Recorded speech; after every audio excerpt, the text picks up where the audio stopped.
il y eut un grand calme. Mais les hommes s'étonnèrent, disant, quelle sorte d'homme est-ce? De telle sorte que même les vents et la mer lui obéissent. Dans ce passage, Jésus nous montre que la peur est aussi un signe d'une petite foi, donc une foi immature. Lorsque votre foi est mûre, lorsque votre foi est devenue mature, les problèmes ne vous font plus paniquer, mais vous seriez plutôt au contrôle de la situation.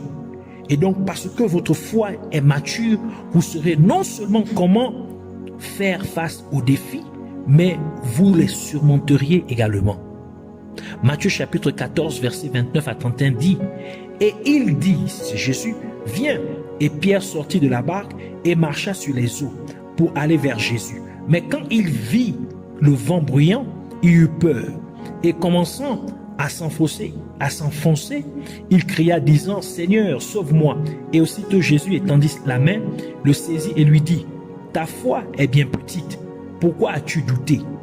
Ici, Jésus nous révèle que le doute est aussi une expression d'une foi immature, donc une petite foi. C'est l'expression de quelqu'un qui a peu de foi. Lorsque votre foi est mature, vous êtes stable dans votre croyance. Vous ne vacillez pas entre deux pensées opposées. En vous disant, Dieu le fera. Peut-être qu'il ne le fera pas pour moi. Non. Le doute ne parviendrait pas à se frayer un chemin dans vos pensées. Donc, en raison de la maturité de votre foi, vous surmonterez vos défis.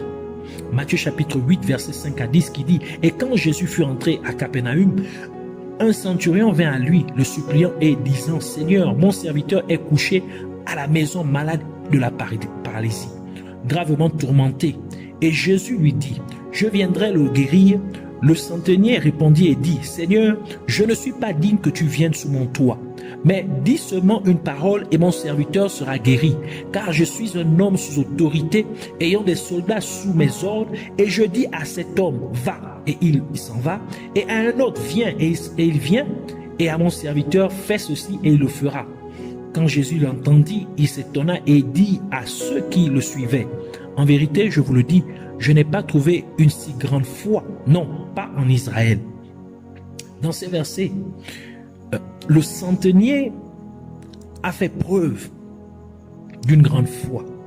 C'est une foi exceptionnelle, une foi mature. Grâce à la connaissance et à la compréhension du principe de l'autorité. Et grâce à cette compréhension, il eut son problème résolu.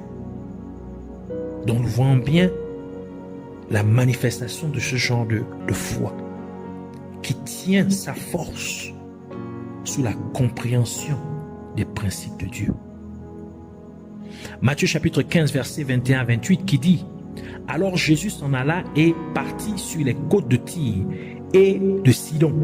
Et voici une femme de Canaan sortit des mêmes côtes et lui cria, « Aie pitié de moi, Seigneur, fils de David. Ma fille est gravement vexée par un démon. » Mais il ne lui répondit pas un mot. Et ses disciples vinrent le prier, disant, « Renvoie-la, car elle crie après nous. » Mais il répondit et dit, « Je ne suis envoyé que vers les brebis perdues de la maison d'Israël. » Alors elle vint et l'adora, disant, « Seigneur, aide-moi. » Mais il répondit et dit, « Il ne convient pas de prendre le pain des enfants et de le jeter aux chiens. » Et elle dit, « Vérité, Seigneur, pourtant les chiens mangent des miettes qui tombent de la table de leur maître. » Alors Jésus répondit et lui dit, « Ô femme, ta foi est grande. Qu'il te soit fait comme tu le veux. » Et sa fille fut guérie à cette heure même.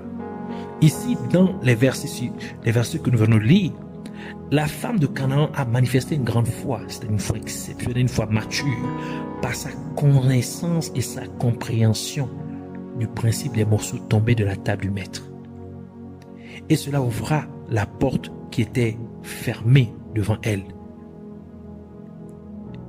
lui faisant ainsi recevoir son miracle, en ce que sa fille fut guérie à cet instant même. 1 Samuel chapitre 17 verset 26. Et David parla aux hommes qui se tenaient à côté de lui en disant: que fera-t-il à l'homme qui tuera ce Philistin et ôtera l'opprobre d'Israël? Car qui est ce Philistin incirconcis pour qu'il vienne défier les armées du Dieu vivant? 1 Samuel chapitre 17 verset 36. Et ajoute pour dire: ton serviteur, c'est toujours David qui parle, ton serviteur tu as le lion et l'ours, et ce Philistin incirconcis sera comme l'un d'eux, puisqu'il a défié les armées du Dieu vivant. 1 Samuel chapitre 17 verset 41 à 51 dit: et le Philistin s'avança et s'approcha de David, et l'homme qui portait le bouclier le précéda. Et quand le Philistin regarda autour de lui, il vit David et le dédaigna, car il n'était qu'un jeune et roux et d'une belle figure. Et le Philistin dit à David: suis-je un chien pour que tu viennes avec moi, pour que tu viennes à moi avec des bâtons? Et le Philistin maudit David par ses dieux. Et le Philistin dit à David: viens à moi et je donnerai ta chair aux oiseaux du ciel et aux bêtes des champs. Alors David dit au Philistin: tu viens à moi avec une épée et une lance et un bouclier. Même je viens à toi au nom de l'Éternel des armées, le Dieu des armées d'Israël que tu as défié.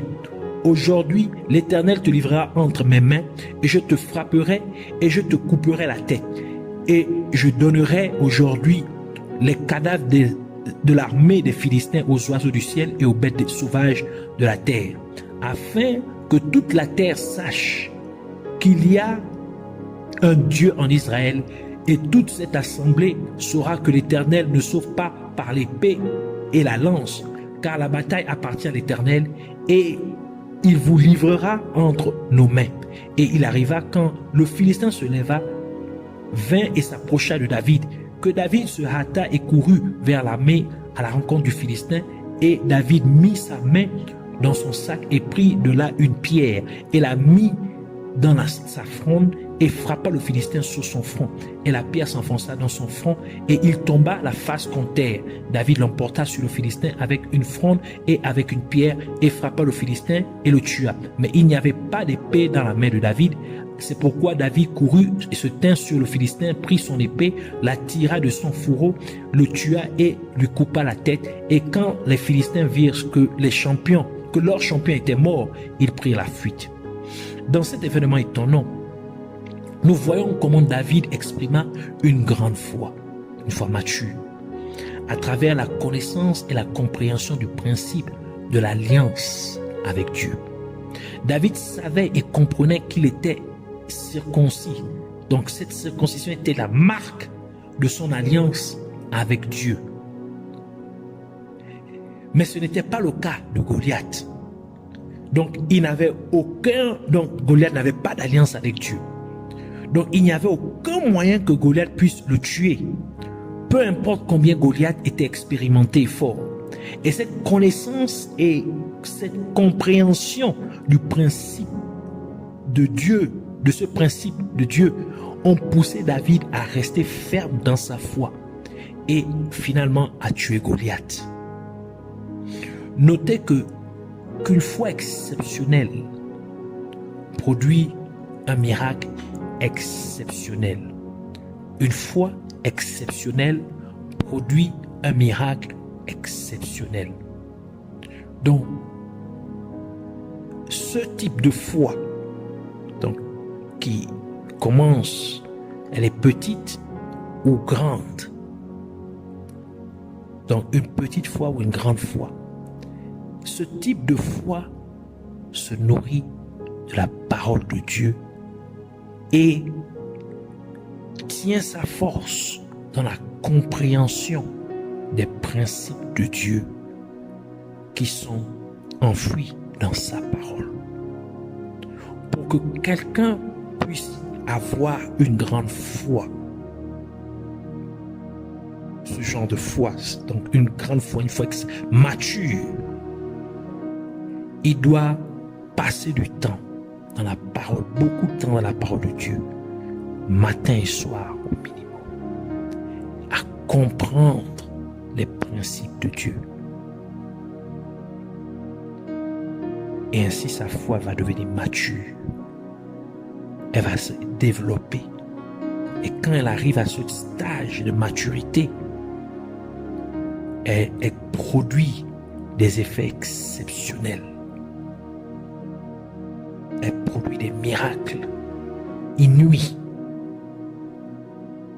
Alors aujourd'hui, nous allons nous arrêter sur ce premier type de foi. La semaine prochaine, nous allons parler du deuxième type de foi.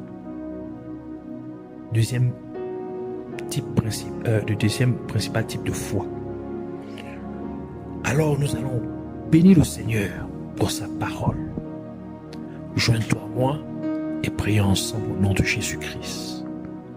Père éternel, Dieu de gloire, Dieu amour, Dieu tout-puissant, Dieu de merveille, Dieu de prodige, merci vraiment pour ta parole. Merci de nous avoir édifiés. Merci de nous avoir encore fait grandir, d'avoir fait grandir notre foi. Père, nous te prions. Fais grâce à tout un chacun, afin que nous puissions nous appréhender de ce genre de foi. Bien qu'elle peut commencer en tant que petite, mais qu'elle ne demeure pas petite, Seigneur. De la même manière que la graine, quand elle est plantée, oh Seigneur, elle est toute petite. La graine de moutarde est la plus petite des graines. Mais quand elle se développe, elle devient un très grand arbre, la plus grande des herbes. Seigneur, laisse qu'il en soit de même pour notre foi. Que tout un chacun nous imprégnions, Seigneur, de ta parole, des principes, Seigneur, enfouis dans ta parole. Que nous puissions nous appréhender, Seigneur, de la compréhension, Seigneur, de ta parole, de tes principes, Seigneur. De la même manière que le centurion, Seigneur, a compris le principe de l'autorité. De la même manière que la femme cananéenne, Seigneur, a compris, Seigneur, mon Dieu, au Père, les principes des miettes, Seigneur, mon Dieu, au Père, qui retombaient, Seigneur, de la table du Maître. Amène-nous aussi à comprendre cela. De la même manière que David aussi compris les principes, Seigneur, mon Dieu, au Père, de l'alliance avec toi, d'avoir une alliance avec toi. Amène-nous aussi à comprendre ta parole ainsi. Que notre vie, Seigneur, soit basée, Seigneur, sur la compréhension de tes principes, afin que notre foi soit vraiment mature, qu'elle soit, Seigneur, mon Dieu, Père, grande, qu'elle soit, Seigneur, inébranlable, au nom de Jésus-Christ, Seigneur. Que, ô Père Dieu Tout-Puissant, il y ait maintenant un vent, Seigneur, mon Dieu, Père, qui amène les gens à passer plus de temps dans ta parole, à dévorer, Seigneur, Seigneur, déguster ta parole, à savourer, Seigneur, ta parole, Seigneur, matin et soir, Seigneur, la déguster, Seigneur, avec appétit au nom de Jésus, Seigneur, et que, Seigneur, par cela, que la compréhension de tes principes puisse maintenant leur être accordée au nom de Jésus. Nous déclarons cela, que cela se passe dans tous les coins du monde au nom de Jésus, afin que la foi de tes enfants, afin que la foi de produit de tes mains, Seigneur, puisse maintenant, Seigneur, être élevé maintenant à travers le monde, puisse manifester, puisse être devenir mature au nom de Jésus. Seigneur, il y a une élévation maintenant. Nous déclarons qu'il y a une élévation du niveau de foi de ton peuple à travers le monde entier, au nom de Jésus-Christ. Et cela pour secouer le monde des ténèbres, pour briser les œuvres maléfiques des ténèbres au nom de Jésus. Merci, Père Dieu Tout-Puissant. Que cette foi, Seigneur, puisse maintenant produire des miracles exceptionnels, puisse produire, Seigneur mon Dieu, au Père, des choses inouïes, Seigneur mon Dieu. Ôtez les montagnes, ôtez les obstacles, ôtez, Seigneur, les problèmes, les maladies incurables, les cancers, au nom de Jésus-Christ, Seigneur. Que le cancer tombe tombe maintenant au nom de Jésus. Que Seigneur, l'oppression, Seigneur, puisse tomber au nom de Jésus-Christ. Que Seigneur, mon Dieu, les corruptions, Seigneur, l'iniquité puisse tomber au nom de Jésus, au travers de l'expression de cette foi. Ô Dieu de gloire, merci encore pour tout. Sois élevé, sois glorifié, sois magnifié. Au nom de Jésus-Christ, nous avons ainsi prié. Amen.